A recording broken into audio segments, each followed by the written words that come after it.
Profeetta Jesajan kirja. Luku 49. Jae 6. Näin sanoo Herra. Liian vähän on sinulle, että olet palvelijani ja palautat ennalleen Jaakobin sukukunnat ja tuot takaisin Israelin varjeltuneet. Minä asetan sinut valoksi pakanoille, ja niin minulta tulee pelastus maan ääriin asti.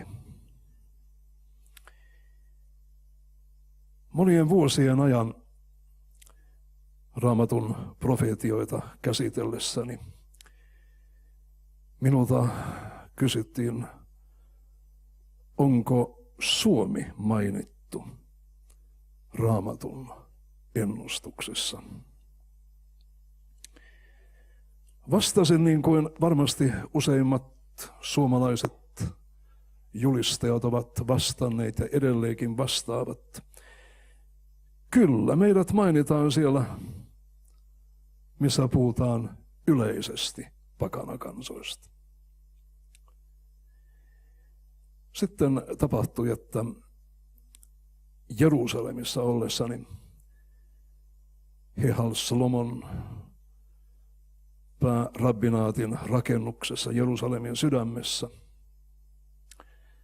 kohtasin silloisen Hehal Salomon ylirabbin tohtori Morris Jaffen. Tohtori Jaffe oli erittäin kiinnostunut Pohjolasta. Aivan erityisen kiinnostunut. Hän oli Suomesta.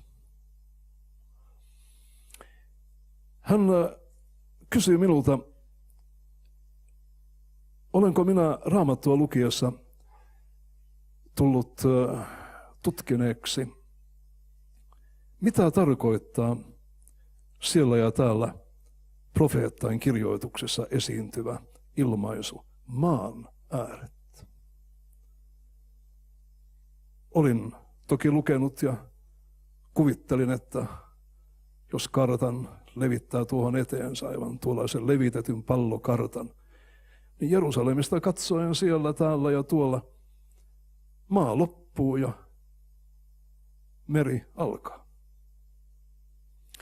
Tohtori Jaffe sanoi minulle, että niinkin voi ajatella, mutta minä haluaisin sinulle, kun olet suomalainen, sanoa, että teidän kansallanne on se yksi ainoa valtion nimi,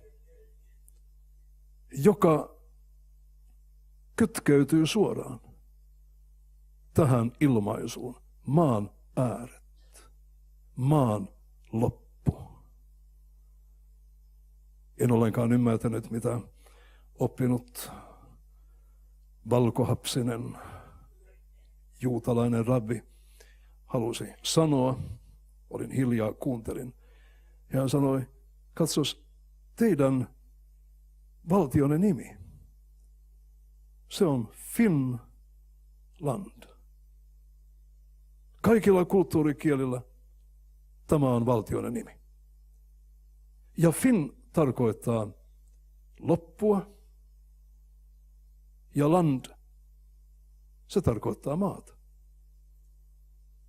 Teidän valtionne nimi on yhtä kuin maan ääret, maan loppu. Ja naurahtaja rabbi sanoi minulle, että kaikki muut pakanakansat, ne mahtuvat tähän näin, kun Jesaja sanoo, minä asetan sinut valoksi pakanoille, mutta minulta tulee pelastus maan ääriin saakka. Aina silloin tällöin on hyvä, että me suomalaiset muistamme, että näin todellakin Raamatussa lukee, ja ellei se nyt ole kovasti meidän teologista ymmärrystämme vastaan, niin miksi emme antaisi näin myöskin ajatustemme kulkea. Jumala erikoisella tavalla on kiinnostunut siitä, mitä maan äärissä, maan lopussa, Finlandissa tapahtuu. Eihän tämä ole ainoa Raamatun kohta, jossa pohjoiset ovat Jumalan profeetallisen julistuksen kautta meidän eteemme tuotuja. Tunnettu lienee tuo profeetta Sakarian kirjan 6. luku, jossa Jerusalemista käsin Jumalan vaunut lähtevät 4 ilmansuuntaan maaplaneetalla. Ja sitten kun sanotaan, että yhdet vaunut lähtevät pohjoiseen maahan, niin ihmeellinen on niiden yhteydessä oleva sanan lupaus. Nämä vaunut vievät Jumalan hengen läsnäolon pohjoisen maan päällä. Lestadiolaiset ystävät ovat lukeneet ja ottaneet tämän hyvin vakavasti, kun he sanovat näin, että Raamattu lupaa, että viimeisinä päivinä Pyhä Henki on lepäävä Pohjanmaalla. Ja se tarkoittaa sitä, että oululaisillakin on hiukkasen toivoa lopun herätyksestä, mutta tietysti vähän paremmin mitä pohjoisempaan mennään, niin siellä sitten Jumalan henki tekee työtä. Tämä vuosi, joka on päättymässä, on ollut edustamani ja monien teidän rakastaman esirukoilun ja tuetun Patmos-työn 70. vuosi. Mutta miksi te ette ole juhlineet? Aina silloin tällöin joku kysyy, kun tästä vuodesta mainitsemme. Me olemme juhlineet. Me olemme saaneet kokea, että enemmän ihmisiä kuin koskaan aikaisempina vuosina on tullut autetuksi Patmos-työn kautta. Me olemme saaneet raportteja suljettujen maittenkin esirippujen toiselta puolelta. Enemmän ihmisiä on tullut Jeesuksen luokse kuin aikaisemmin sen työn kautta, mitä Patmos-ystävät tukevat. Ja me olemme saaneet kokea täällä Suomessa aivan hämmästyttäviä, todella kuin juhlaihmeitä. Minä ymmärrän, että jossakin vaiheessa täytyy lakata puhumasta tuosta suorasta radio- ja mediakanava illastamme pari viikkoa sitten sunnuntaina.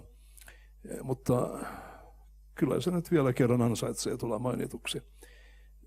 140 000, ehkä hiukkasen enemmänkin, 140 000 euroa. 4 tunnin aikana. 4 tunnin aikana lahjoitettiin Patmos-kanavien kautta Israelin elämäksi. Ei tämmöistä ole aikaisemmin tapahtunut. Ja kun yleensä me olemme saaneet kulkea Patmos-vuodet sillä tavalla, että noin 10% verran on paremmin tuloja tullut kuin edellisenä vuotena on tullut, niin minusta tuntuu, että kun tämä vuosi loppuun menee, niin tuo prosenttiluku on, mitä sanoo talousjohtaja, 20-25% parempi kuin viime vuosi on ollut. Eikä ole tapahtunut mitään semmoista, että yhtäkkiä on tullut 5000 uutta lahjoittajaa tai joku on voittanut lottovoittoja Patmoksen ystäväpiirissä tai muuta.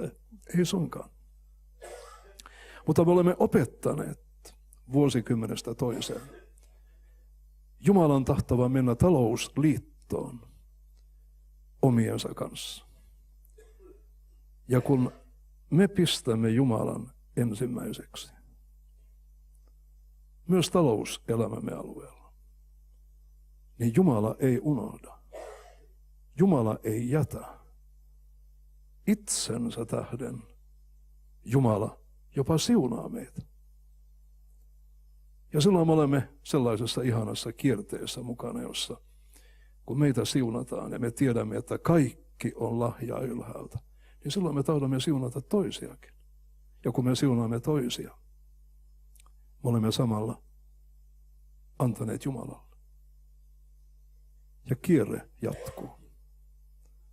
Voi, että Jumalan valtakunnan työssä meidän maassamme nämä asiat ymmärrettäisiin laajemminkin. Sillä Jumalan ovat edelleen kullat ja hopeat. Karjat 10 000 vuorilla. Ja kaikki se on käytettävissä yhtä tarkoitusta varten, tuodaksemme kuningas takaisin mahdollisimman pian. Mutta maan äärille on annettu lupaus. Voinko käyttää tällaista vanhaa hurskasta ilmaisua herätyksestä? Sillä sitähän se on, kun taivaan akkunoista alkaa puhaltaa. Herätys tuon ilmaisun kaikkein moninaisimmassa muodossa. Sekä jo uskossa olevia ja uskolle vieraita ihmisiä ajatellen. Se alkaa tehdä työtä ihmisten sisimmässä. Herätys. Onko meillä merkkejä tällaisesta herätyksestä? Olen kuljettanut jostakin syystä mukanani salkussani muutamia suomalaisen herättäjän Urho Muroman tekstejä. Olen yrittänyt päästä kirjoittamaan niistä jotakin blogipalstalleni, mutta se ei ole vielä onnistunut. Mutta sen sijaan on hyvä lukea teille hiukkasen näitä muromalaisia sanoja 4 rivin verran. Peräisin Herää valvomaan lehdestä vuonna 1944. Näin Muroma kirjoitti. Herätys. Se on Suomen ainoa toivo. Miten tahansa tässä sodassa käy. Herätys. Jos Jumala sen antaa, jos se tulee, niin sodan jälkeinen Suomi on sittenkin oleva siunattu Suomi. Mutta, Muroma jatkaa, herätys merkitsee aina ankaraa taistelua Jumalan voimien ja pimeyden voimien välillä. 2 valtakuntaa ovat sodassa. Mikä on saalis? Saalis on yksi ihminen tai kokonainen kansa. Sen tähden herätysajat vaativat koko Jumalan kansaa vakavaan rukoustaisteluun, jotta Jumalan tarkoittama siunaus pääsisi valtaamaan mahdollisimman laajat alueet. Herätys merkitsee aina ankaraa taistelua.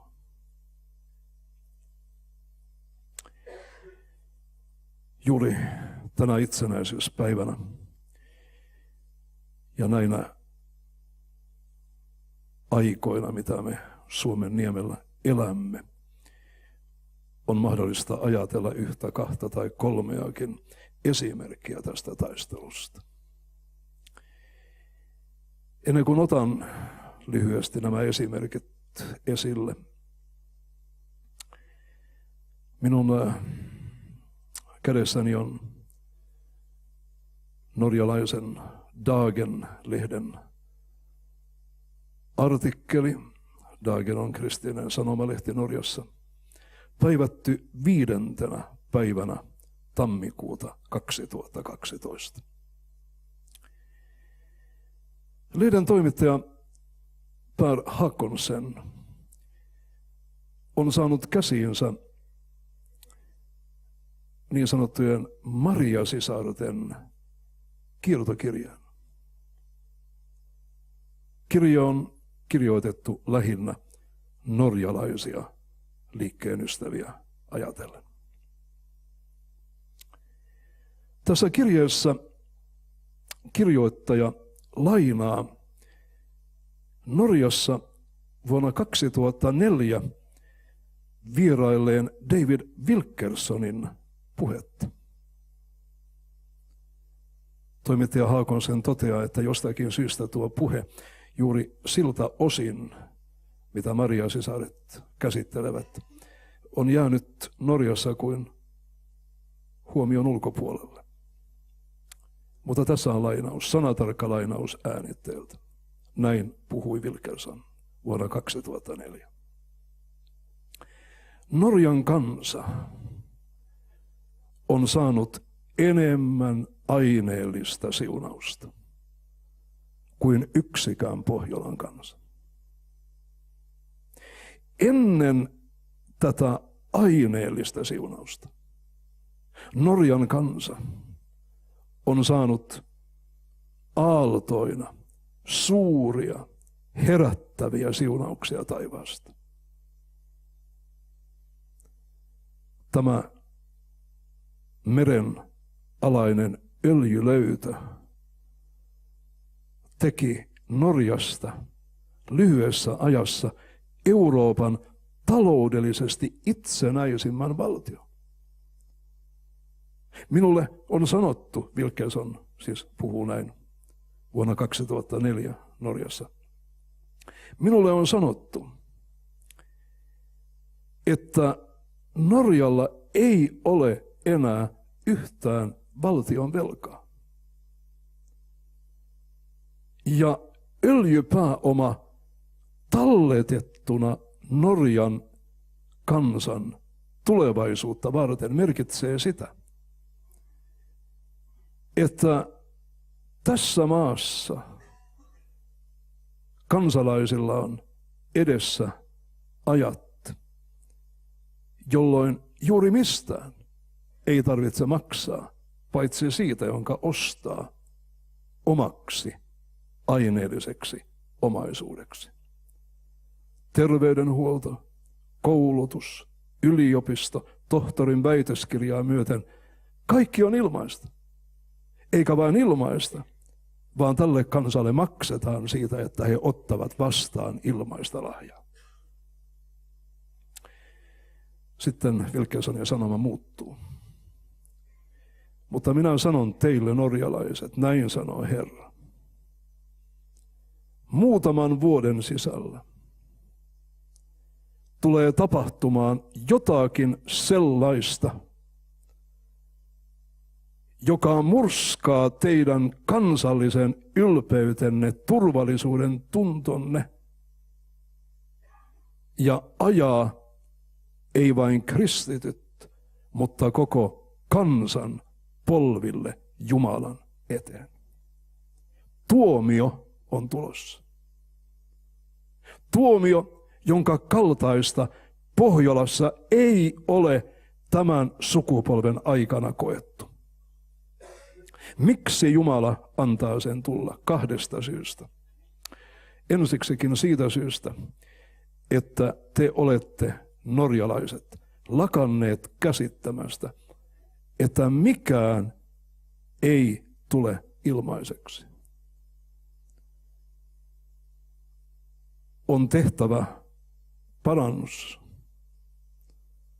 On osattava kiittää hengellisesti Jumalaa siitä hyvyydestä, mitä hän antaa. Jos tätä ei tapahdu, niin tavalla tai toisella Jumala kuitenkin ottaa laskut maksuun. Ja toinen asia. Kristityt Norjassa ovat lakanneet valvomisen.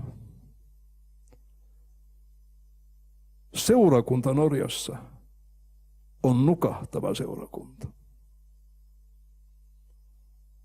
Jumala tulee lähettämään muutaman vuoden sisällä sellaisen järkytyksen teidän keskellenne, joka on oleva viimeinen Jumalan huuto Norjalle, tehdä parannus, pistää arvot uuteen järjestykseen.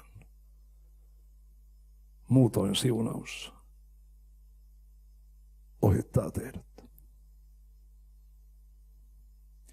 Maria sisaret kirjeessänsä toteavat, että heidän mielestänsä tässä oli selkeä profeetia siitä, mitä tapahtui Uutöjan saarella.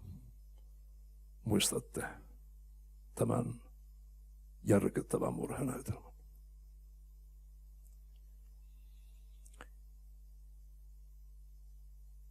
Meillä Suomessa on tämä vuosi, joka nyt on pian eletty loppuun, ollut vuosi, jolloin monenlaiset Jumalaa, hänen voideltuansa ja Jumalan kansaa vastustavat voimat ovat mobilisoituneet suorastaan ankariin hyökkäyksiin. Ne, jotka lukevat Helsingin Sanomaa, ovat tottuneet vuosien, minä itse vuosikymmenien aikana siihen, että eräänlainen hengellinen ilmapuntari siitä, miten maassamme asiat ovat ja menevät, on se, miten Helsingin Sanomat suhtautuu Jumalaan, kristittyihin, uskoon, Raamattuun, suurien kirkollisten juhlapyhien yhteydessä.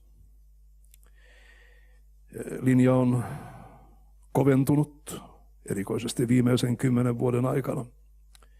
Eipä juuri näy merkkejä siitä, että lehden päätoimittaja on uskova, vanhoillis-lestadiolainen.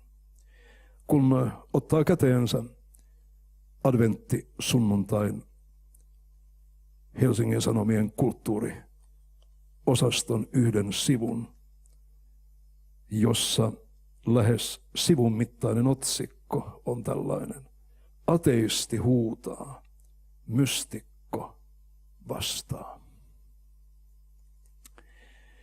Helsingin Sanomien kulttuuritoimittaja adventtisunnuntaina siis näkee oikeaksi esitellä fyysikko Kari Enqvistin kirjan Uskomaton matka uskovien maailmaan. Tässä on muutamia rivejä tästä arviosta. Tämä, jonka nyt lausun, on suora lainaus kirjasta. Enqvist kirjoittaa näin: tiede ei selitä kaikkea, mutta uskonto ei selitä mitään. Linja on avattu ja sitten se jatkuu näin.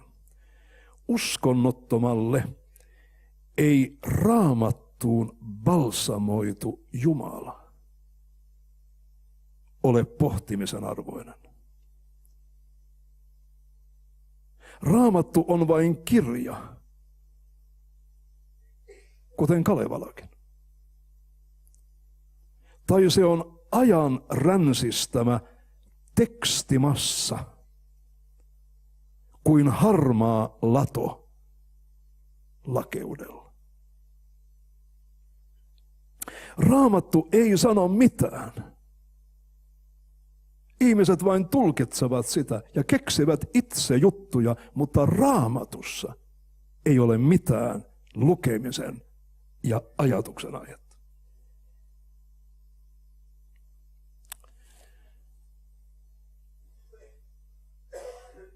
Uskontokriittisyys nostaa päätään. Jopa teologian tohtori Ilkka Pyysiäinen julkaisi kirjan Jumalaa ei ole.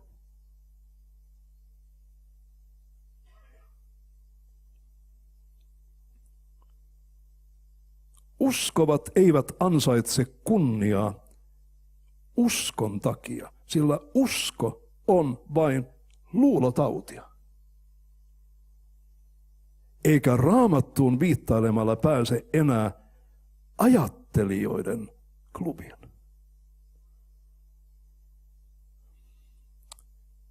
paljon on, jonka ylitse hyppää, mutta tässä on Johan Lahdenperän esittelytekstin loppuhuipentuma. Enqvist kuulee korvissaan sen tsunamin pauhun, joka tulee pyyhkäisemään uskonnon yli ja lopettamaan Raamatun jakeiden mutustelun 3 sukupolvessa. Eli 3 sukupolven jälkeen Suomessa ei kukaan enää edes tiedä, että kirja nimeltä Raamattu on joskus ollut satujen joukossa.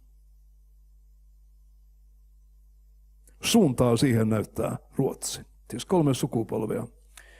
Ja sitten mennään ulos kaikesta siitä, mitä me tänä iltana pidämme luovuttamattoman pyhänä Jumalan ilmoituksena ihmisille. Minä puhun hänen sanastaan.